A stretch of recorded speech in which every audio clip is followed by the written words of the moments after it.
The King and Queen have been rolling out the red carpet for the President of France, Emmanuel Macron, and his wife Brigitte in Windsor for the start of the French state visit to the UK. Joining me now is Lord Peter Ricketts, former UK ambassador to France. Good evening. Thanks for being with us. Let's start with President Macron's address to Parliament. A lot of talk about security and cooperation, and interestingly, less dependence on the US and China.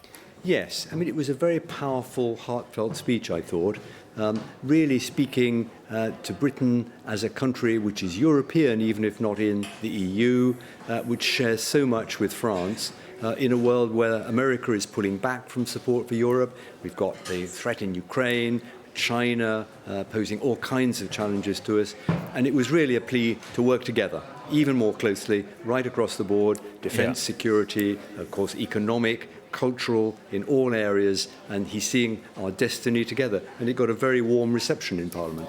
Yeah, I want to talk about migration in a moment, but just on this issue of security and defence and this idea of the coalition of the willing on Ukraine, they will have a lot to think about if Trump is losing interest, although I see tonight that Donald Trump is sort of threatening Putin with sanctions and so forth tonight. Yes, I mean, it goes up and down, doesn't it? This coalition of the willing is really the UK and France leading the Europeans to think about how we can do more to support Ukraine, given that the likelihood is that American support is going to decline. That seems pretty well inevitable. It started out thinking about a reassurance force if there was a ceasefire, but there's no sign at all of a ceasefire. So now I think it's about what more can Europe do to help President Zelensky to keep Ukraine going, equipment, military equipment, economic support as well. And the fact that the two, Macron and Starmer, will chair a meeting together on Thursday at the military HQ in North London, that is a symbol, I think, of the two countries taking the lead, and it's brought Starmer and Macron closer together, I think, by having to take that responsibility together.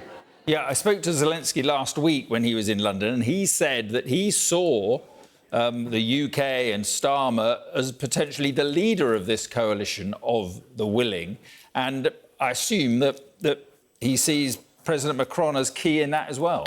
I think he does. Of course, Starmer's got longer in office ahead of him than Macron, who's now less than 2 years in office. The newcomer, of course, is Chancellor Merz of Germany, who has the real capacity to produce serious money. The German economy allows that, and I think he's very keen to join Starmer and Macron in a trio to support Ukraine. But Britain has been with Ukraine from the very start, and I think that Zelensky has a real trust in the British government to do what they say they'll do. Yeah, and very quickly on migration, I mean, the hard politics of this is going to be the small boats crisis. Do you think there will be, some sort of agreement on that? Well, there were strong words of cooperation from Macron today. I think if there's anything, it will be quite a small pilot scheme with a few people being sent back and us receiving some family reunification cases. Any more than that will get France into trouble with other EU countries who will see this as a slippery slope. So I don't expect it'll be a large scheme to begin with, but anything would be useful as a deterrent message. Right, now, the bio tapestry. Now, he's announced that there's going to be a loan. Apparently, long negotiations. I think I heard him say that it went back to Theresa May's time in Downing Street. But long negotiations, it's coming. And I gather you are the envoy for the bio tapestry loan. I mean, that is a sort of onerous job. Well, it's a very exciting thing to be involved with, Mark. I mean, there's a lot of hard work's been done already by Chris Bryant, the Culture Minister, and the officials at the department. But Macron actually proposed this idea in 2018 when he was here with Theresa May. It's long been an ambition. This is such a powerful object to have in the UK. 70 metres. It's almost like a comic strip that speaks to us directly from the 11th century.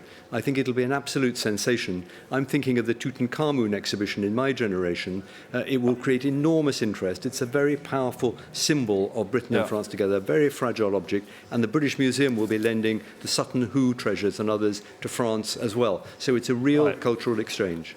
All right, well, listen, good luck with that. I wish you the best.